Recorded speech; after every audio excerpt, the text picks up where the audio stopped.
Okay, I think we will start. Everyone, please be seated. And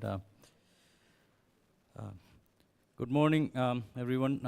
Welcome to the first keynote session. My name is Fawaz, and I am from the Maldives National University. I have been tasked to moderate this session. The session itself is on artificial intelligence and data analytics for education and learning. The session will be taken by Professor Hiroaki Ogata. Professor Hiroaki Ogata is a full professor at the Academic Center for Computing and Media Studies and the Graduate School of Informatics, Kyoto University, Japan. He is also an associate member of the Science Council of Japan. His research includes computer-supported ubiquitous and mobile learning, computer-assisted language learning, CSCL, and learning analytics. He has so far published more than 600 peer-reviewed papers, including social science indexed journals and international conferences. Today, his area of presentation would be on learning analytics, trying to look at how learning analytics can be done. I think he will be presenting his research. And I give the floor to him, and he'll be presenting, his presentation would be 40 minutes, and after that you will get a chance to ask some questions from him. Thank you very much for the kind introduction.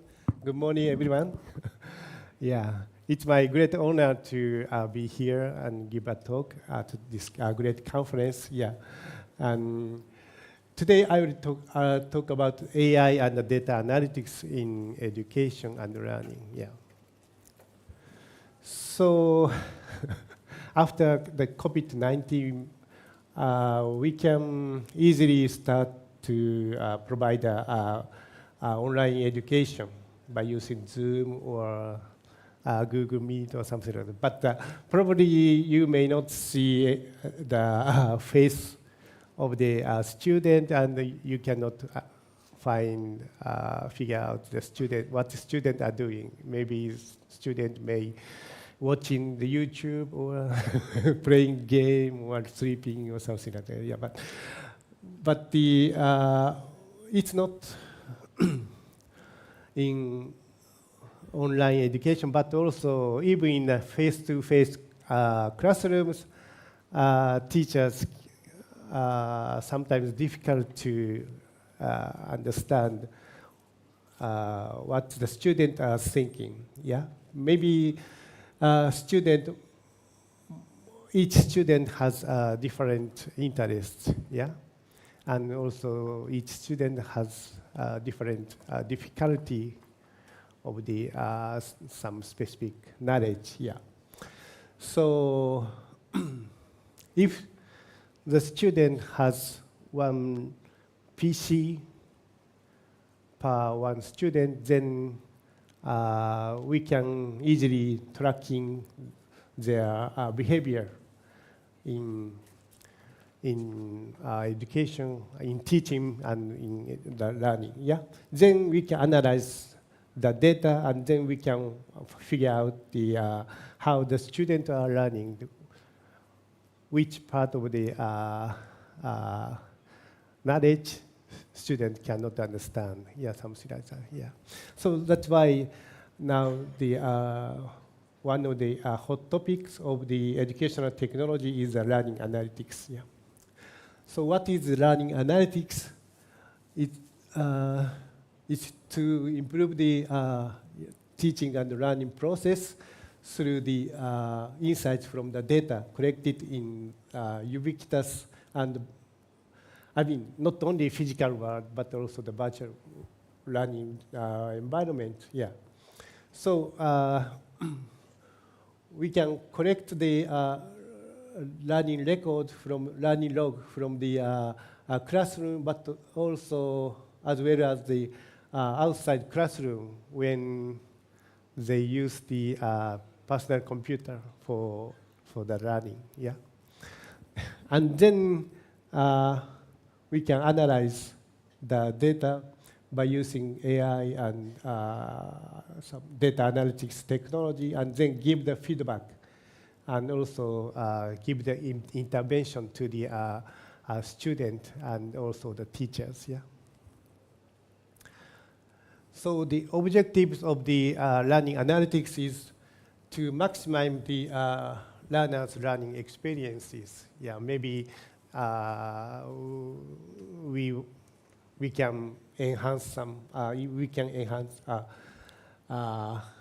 the performance of the students, or enhance the engagement of the student. Yeah, something like that. Yeah, or maybe the interest, enhance the interest of the student interest, and also minimize the teachers' time and effort. Yeah, I think it's not only in Japan, but also outside. I mean, overseas countries. Yeah, teachers are always very busy. Yeah. So sometimes the students, when after graduate, the students, after graduate the university in Department of the Education, the students may not become their teachers. Yeah. So it's, I think it's a kind of the very hard workload for teachers. Yeah. So, but if we can utilize the data, and then we can use AI technology to assist the teachers, yeah, to reduce the workload. Yeah. So here is the some steps of the learning analytics. So first step is to capture the data from the teachers and the students, and then we analyze the data, and then give the feedback, and then evaluate the feedback and the progress of the students. So we need to make a circle, yeah, and repeat again and again to improve the learning analytics process. Yeah. So here is an example of the data which we are using for learning analytics. Yeah. So we use the course data and also textbook data, and also the personal data, and also score, and the learning process data. So process data is the most important one, because if the student and the teachers use the tools like learning management system or ebook system, so the system can automatically collect the data. Yeah. So so before using learning analytics, so we don't analyze the data and then threw away the data. So we do nothing, and then but we analyze the data. We can figure out how the students are learning, and what is the problem of the student, something like that. Yeah. Okay, so then we can give the feedback to the students and the teachers and also the parents. And also we can use the data for the school management or university management. And also if you can anonymize the data and then share the data among in the country or the region, we can use the data for the policy making, and also we can use the data for the research, and also open to the citizens, all citizens. Yeah.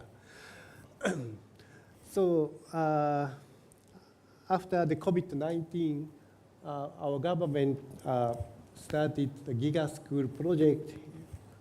Our government just distributed one person, one PC per one student in 2020, and we spend a lot of money to establish this kind of the environment, and from the K-12 student. And then, I mean, it's not good just provide computers. Yeah.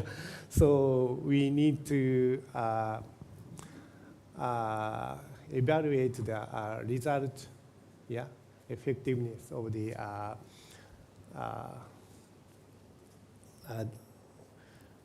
computers for education. Yeah. So that's why it's important to use the data. Yeah. And also, I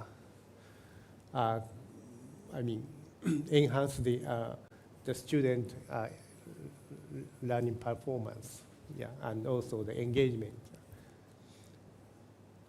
Okay, so we have this number of the schools in Japan. So all the school has now their own laptop PCs. Yeah. And then we need to develop the infrastructure to collect the data from the K-12 to the university. Yeah. So that's why we are now conduct research on infrastructure to collect the data in each school and also in each classroom. Yeah. Not only inside classroom but also outside classroom. Yes. Yeah. So we are now developing a system. We call it LEAF. It's short for Learning Evidence and Analytics Framework. It consists of the 4 components. One is the LMS, another is a book roll. It's an ebook reader, and this is the database of the learning log, and this is the dashboard to analyze the data. Yeah. So most of the LMS has a LTI function. LTI means the Learning Tools Interoperability function. It's an international standard. So bookroll and the dashboard can be integrated to the most of the LMS. Yeah. Okay. And we assume that each school has this kind of the system, and then the data can be managed in each schools, and then we can collect all the data among the schools. Yeah. Then we can collect the evidence. So here is the interface of the book roll. The teachers can register, upload the learning material in the PDF format, and then the student can read the learning material with the browser. So, yeah. And then all the learning process, learning activity in the ebook reader can be recorded into the learning record store. So, for example, go to the next page or go back to the previous page, or make highlights, or write some note, or answer some quiz. All the actions can be recorded. Yeah. And here is the interface of the dashboard. We call it log palette. So, for example, this graph shows the where the student find the difficult in the content in each page. Yeah. So yellow marker means the difficult point for the keyword for the student, and that marker means the important keyword for the student. Yeah. So if there are a lot of the yellow marker in specific page, and then the teachers explain, spend a lot of time to explain this page. Yeah. So, we developed more than 18 applications in the dashboard, and I will explain a little bit about this one. And our framework now implemented in over the 200 schools in 8 different countries and regions. Yeah, not only inside Japan, but also India and Taiwan or Hong Kong or something like that. Yeah, and also Bookcrawl has been being used in various subjects and the schools. Yeah, for example, the music in the elementary school or society in high school or something like that. Yeah.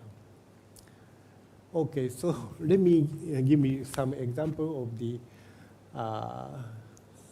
tools in Bookcrawl. Okay, so this shows the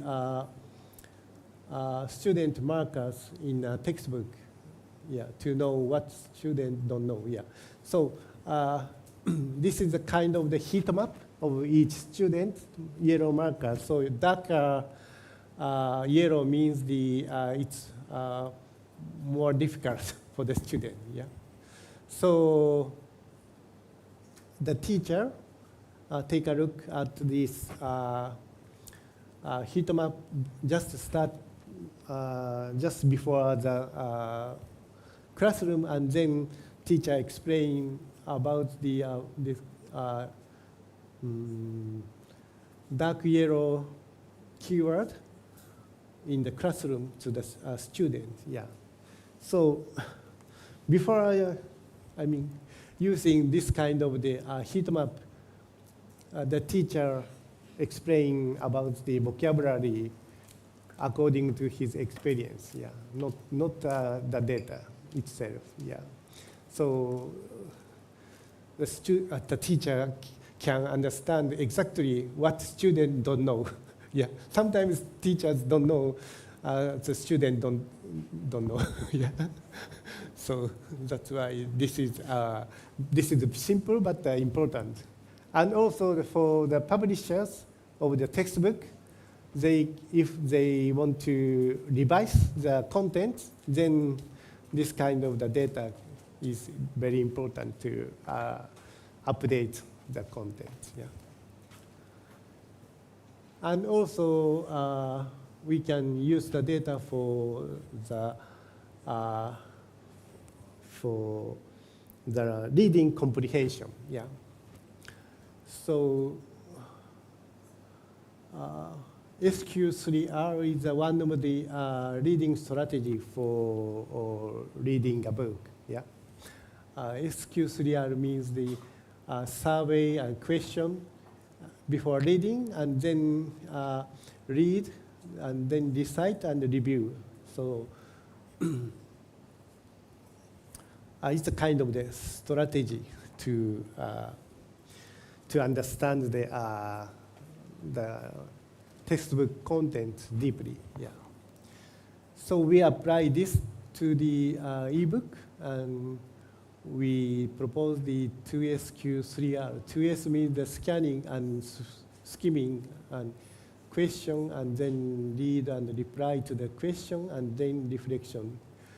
So we use the red marker to scan the important topic, and then we use the yellow marker to skim the difficult keyword, and then ask a question, write a question in the memos, and then read the content carefully, and then reply to the questions, and then make a reflection. Sometimes we create a group in the reflection process, and then exchange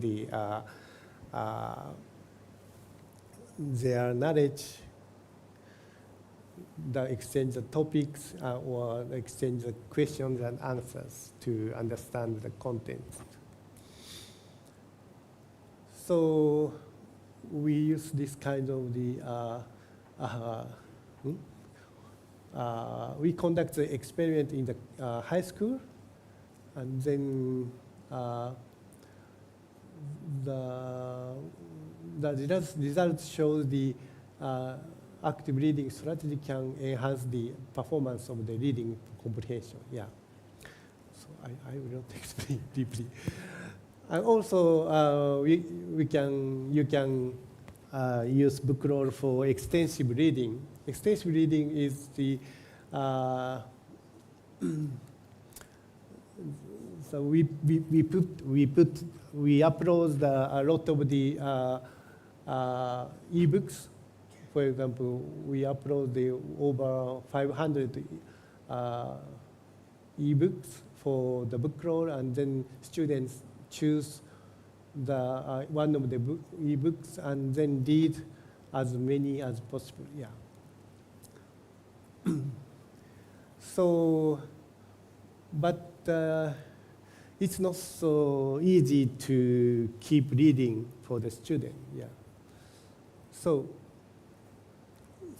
So it's important to develop the self-direction skill for the student. Self-direction skill means we ask the student to write the plan for the reading, and for example, the student might plan to read one book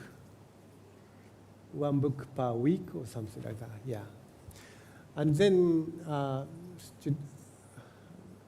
that system shows this kind of diagram. I mean, this shows the how long students read a textbook per day. Yeah. So students set the goal plan here, but actually students read textbook in average this one. Then I mean the student plan was a little bit high than actual reading behavior. Yeah. Then student needed to modify, or student make a reflection to adjust their regulate their learning activity. Yeah. So okay. So when students use this system, this is the score. Sorry, this is the score of the English. No, not the score. This is the time for the reading time. Yeah, this is the control group. Okay, this is the control group, and this is the experimental group. So 33% increase the reading time in experiment group. Yeah, and also this kind of the system can enhance the reading speed. Yeah, we conduct the experiment more than 1 year, and yeah, after 1 year, the reading speed increased 40%. Yeah, something like that. Yeah. Okay, so I skip this one. And for the mathematics, the teacher uploads the exercise like this, and then a student select the answer from the quiz. Yeah, I mean the teacher can also create the quiz for the student. Yeah. And then student use the tablet and the pen to answer the question. Yeah, and red line means it takes longer time to write. I mean, the student stop writing to think something. Yeah, yeah. So we mean, I think, yeah, this is a kind of the stuck point for the student because the students cannot write write down smoothly. Yeah. For example, this is the question, and then this is the final answer. The question was draw as many straight lines as possible that bisect the area of the figure. Yeah. So, but why this is the blank? Yeah. So, but if the student replay of the student writing process, then the teacher can figure out the student wrote something here, and then write here, and then write answers here, and then I think the student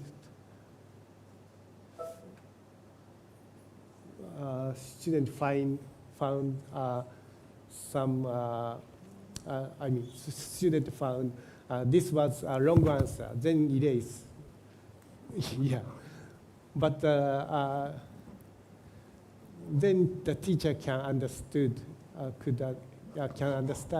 a student mistake. Yeah.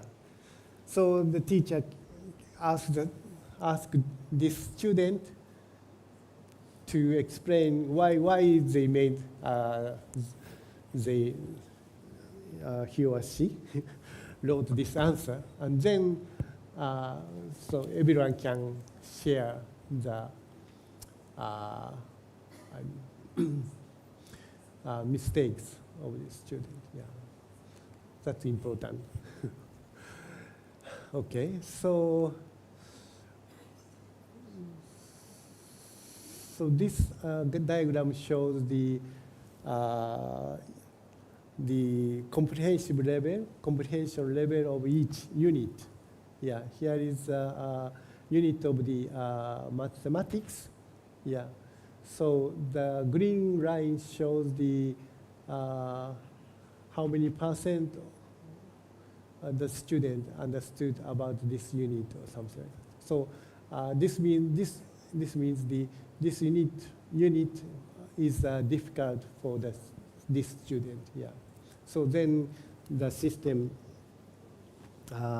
recommend some quiz about this unit. Yeah.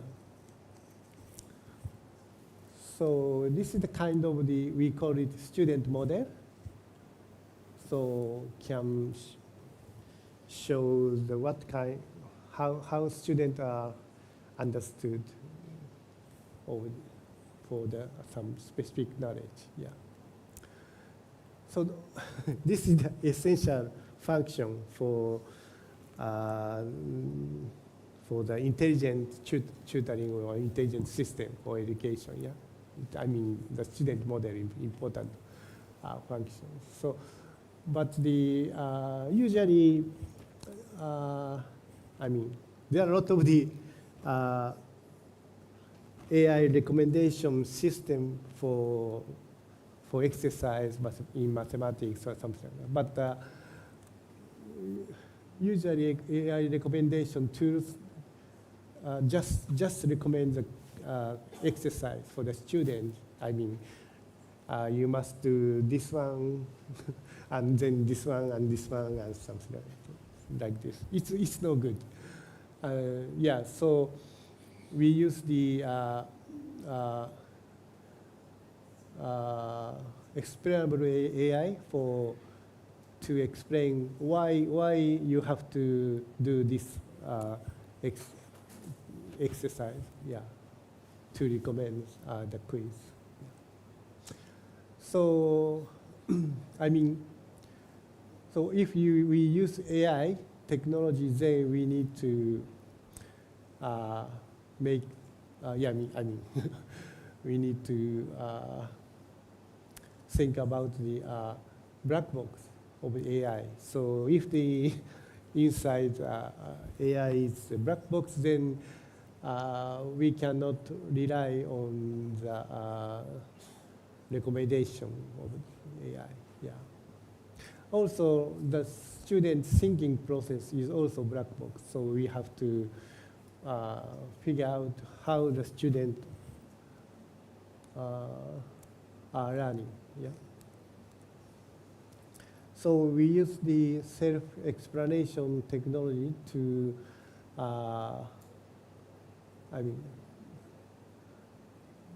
to figure out the student thinking process. Yeah, and then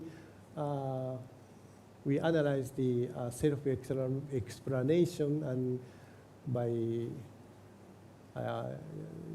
using data analysis, natural language processing technology, and then recommend some quiz with the some explanation.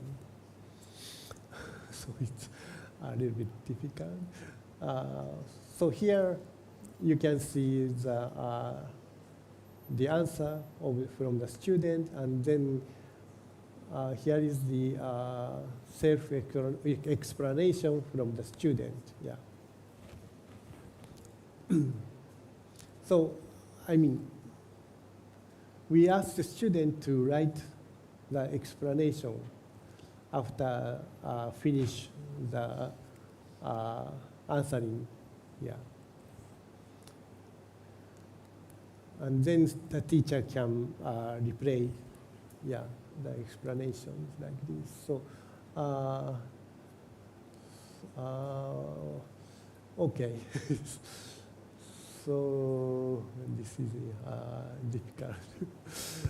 Okay. So also, if you can, if you want to do some group work in the classroom, you can use learning log data to create the groups. Yeah. For example, here is some settings for the group formation. So you can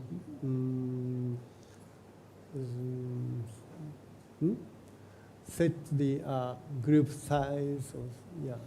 Also, you can use some group learning logs. Yeah. And okay, so so if you are the teacher, then maybe the teacher may ask the student to read some materials, learning materials, before starting to conduct the experiment. Yeah. Then, but unfortunately, all of the students we may not read all the learning content. Yeah. So in this case, the if we want to create a group, the system can create a group at least. One member read all the learning materials. Yeah. Already. Then otherwise no one can teach about the content, yeah, in each group. Yeah. So okay. So anyway, we use the genetic algorithm to create this kind of the groups, and then just in 1 minute, yeah. So usually the teachers spend a lot of time to create a group especially in elementary schools, yeah. But only 1 minute, less than 1 minute, the system can automatically generate, creates a group according to the student, the past activities, yeah, yeah, and also the scores of the some exercise or some exam, yeah. So it's easy. So also you can use the data to predict the final score of each student, yeah. So in the university level, maybe we have, one course has 15 lectures in one course, yeah? And then, by using the reading activities, book roll data in each lectures in the previous year, and then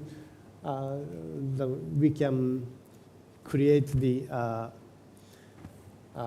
prediction model.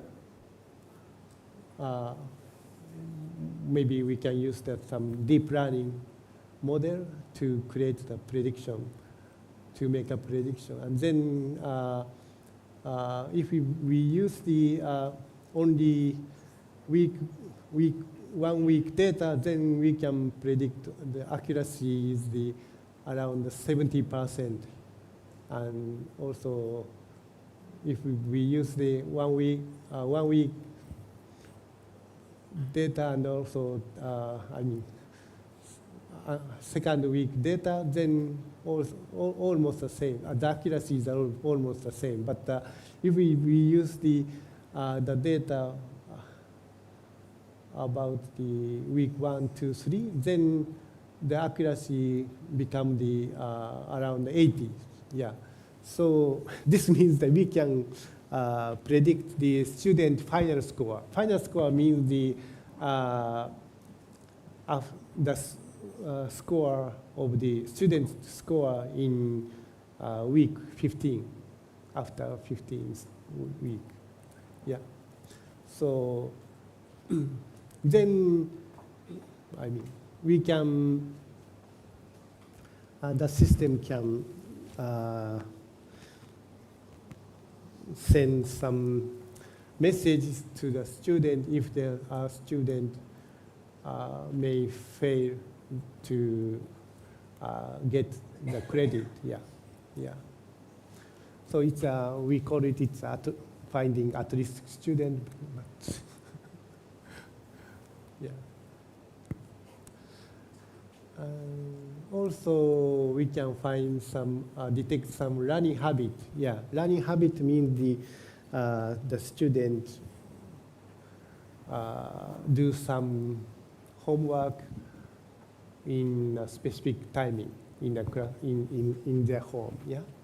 So especially in K-12 student, to have a learning habit is very important. Yeah. So we divide for timing. For example, in the morning, afternoon learning habit, evening learning habit, or midnight learning habit. Yeah. So, and then we compare the score of each learning habit. Morning type, and here is evening type, and this means there is no learning habit. Yeah.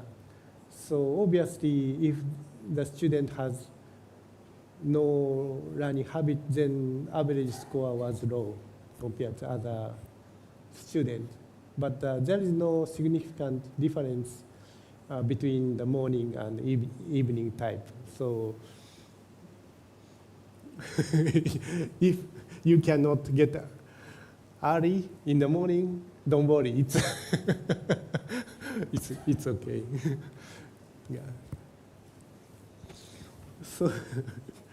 So I just explained about our tools to analyze the student data. But yeah, education is borderless, yes. Then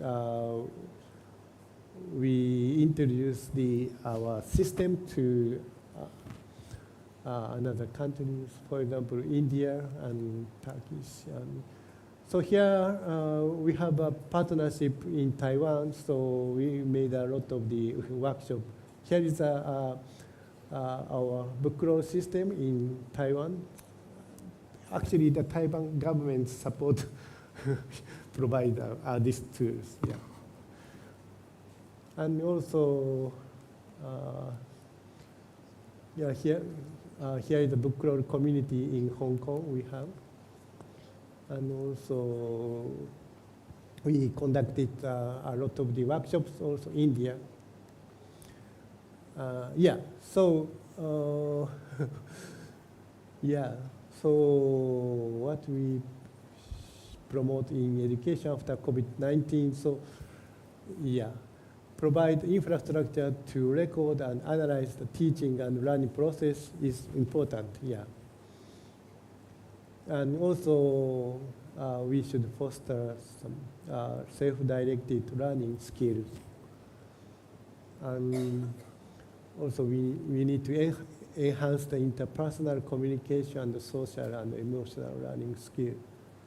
And also, we need to share the data and evidence, not only inside classroom, but also across the classroom and countries, yeah. To do so, connecting the researchers and the practitioners and the policy makers are very important.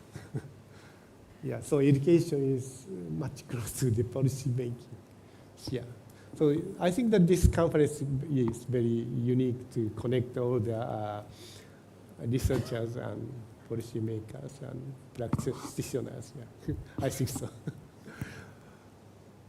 Okay, so special thanks to our RAU members. We have this number of the students. Yeah. But yeah, here is, I wrote this book, but it's only in Japanese. Yeah, sorry. Okay, thank you very much for your kind attention. Thank you, Professor Ogata. I think I will now open the floor for questions. Before I open the floor, I would just like to ask one question from the professor. When you do the learning analytics using bookroll or the pen, is it possible to do that based on the demographics? And can we create separate learning paths for the different demographics? What demographics in the sense that if now it is school-based, right? You're doing it. Mm-hmm. If we want to do it for different age groups, or if we want to do for different localities, is that possible? Oh yes. The heat maps can be done separately. Yes, separately. And then learning paths can be designed for based on that. Yeah. Okay. Yeah, I open the floor for any questions.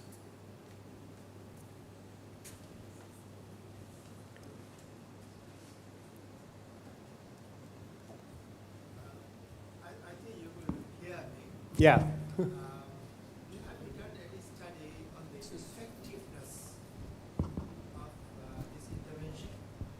Effectiveness of the intervention. Yes. Yeah. Thank you. Thank you very much for the question. Yeah. So there are a lot of the learning activities. So overall, we don't have any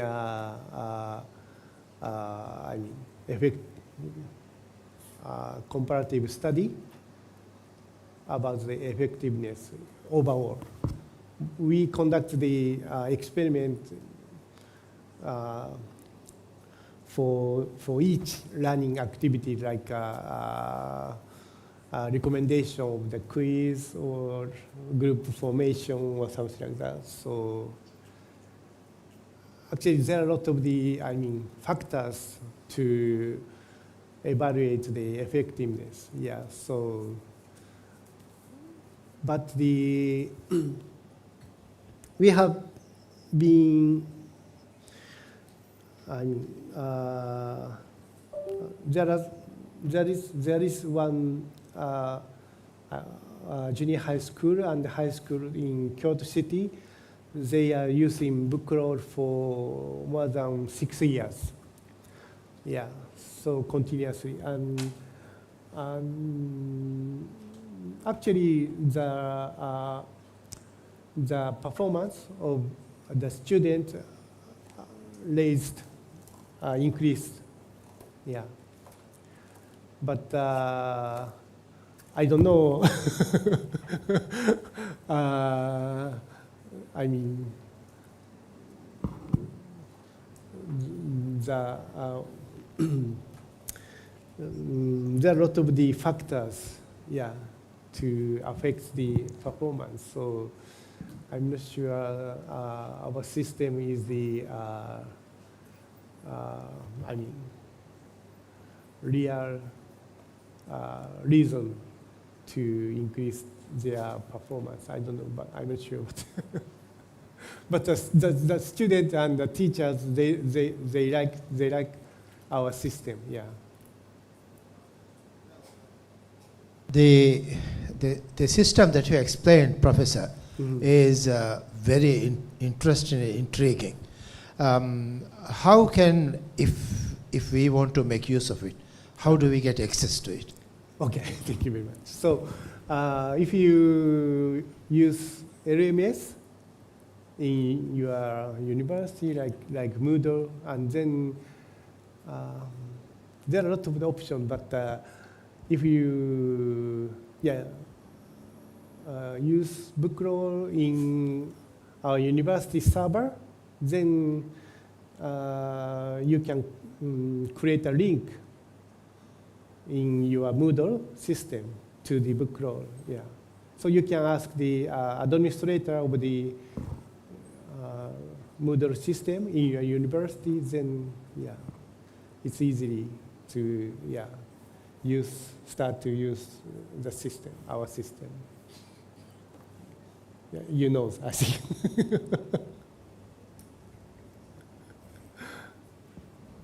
Yeah.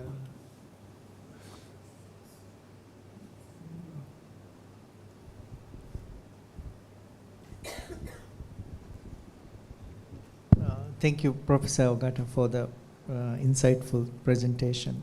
Thank you. I think in our secondary schools, especially during COVID, we used Google Classroom, Mhm. and since the COVID situation has eased down, most of our teachers are now using Google Classroom only to upload some materials, and they are not utilizing it as much as maybe in Japan or other countries. And also our teachers have, I would say, they have, they are not very much interested in using IT. They have a fear of using information technology. They say the students misuse, or there are all kinds of excuses from teachers. So how should we convince our teachers that this is a good platform where we can use for students learning issues? We can even exploit through using technology. Thank you. Thank you very much. Yeah, that's good question. Yeah, actually, the teachers in Japan, they are also using Google or Microsoft Teams, yeah, something like that. Yeah, yeah. But if they want to analyze the data, they want to get the data from the Google or the Microsoft, they cannot provide. They will charge you. they will tell you, send you the invoice. So, I mean, the data is now very important. It's like oil. Yeah. I mean, if you want to develop some AI system, then without data, you can do anything. You cannot do anything, yeah. So data is a very important element. So I think the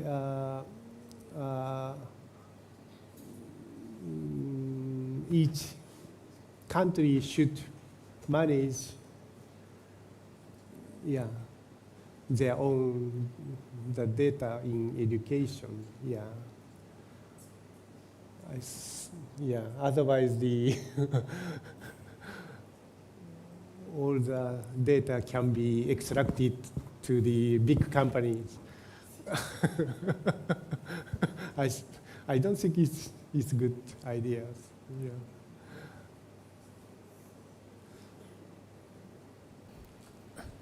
Thank you, yes, Professor, for the presentation. I have two questions. One is about regarding the first questions raised over here. So if we are going to use the system, the book roll, such as book roll or any other of your system, and suppose we link it to the, let's say, through our Moodle system to your server, do we get the service hosting service or your server system freely, or do we have to pay for it? That's one question. Another is about the book roll. You mentioned is about mostly for language learning, and similarly you have shown about something similar to that, about mathematics work.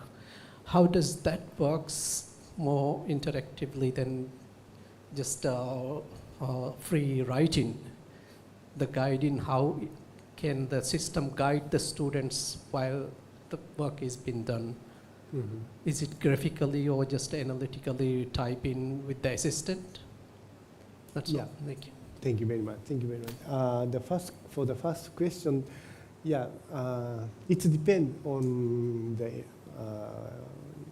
environment. So, yeah. So if you want to use our system for the research, then it's free. But if you want to use our system for how can I say it?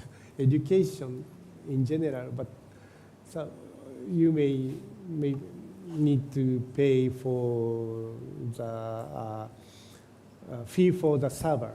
I mean, we use the Amazon AWS, yeah, cloud. So maybe it's not so big amount, but yeah, software itself is free, but yeah. But if you have a server in your university or your school, and then you don't have to pay for the server. Yeah. Yeah. So for the second question, yes, about the writing analytics. Yeah. So actually, we don't analyze any. How can I say? We don't detect any characters of the writing data. Yeah. So we just analyze the the timing of the writing speed. Yeah, something like that. Yeah.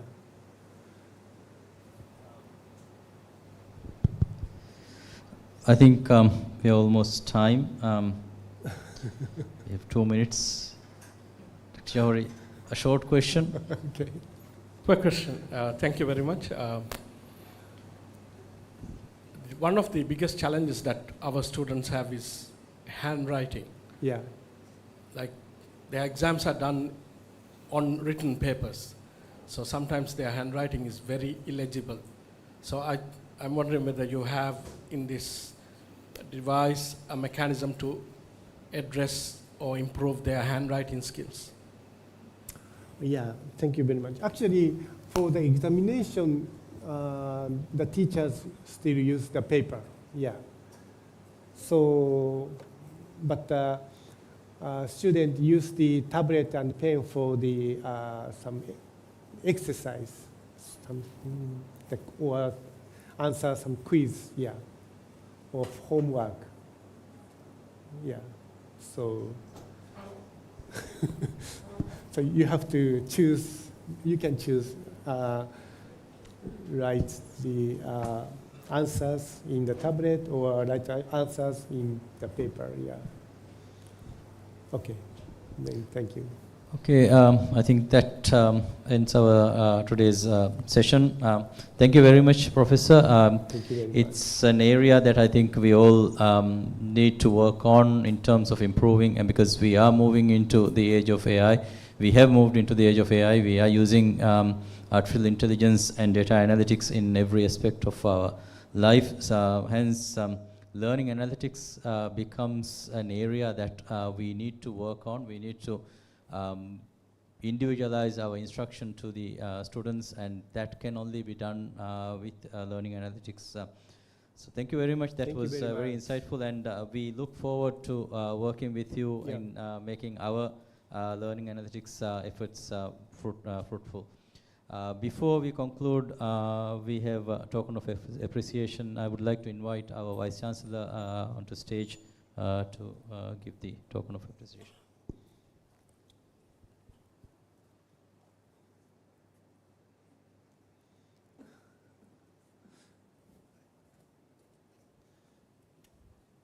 Thank you very much.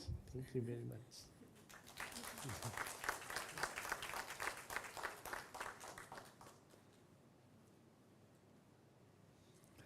Thank you very much.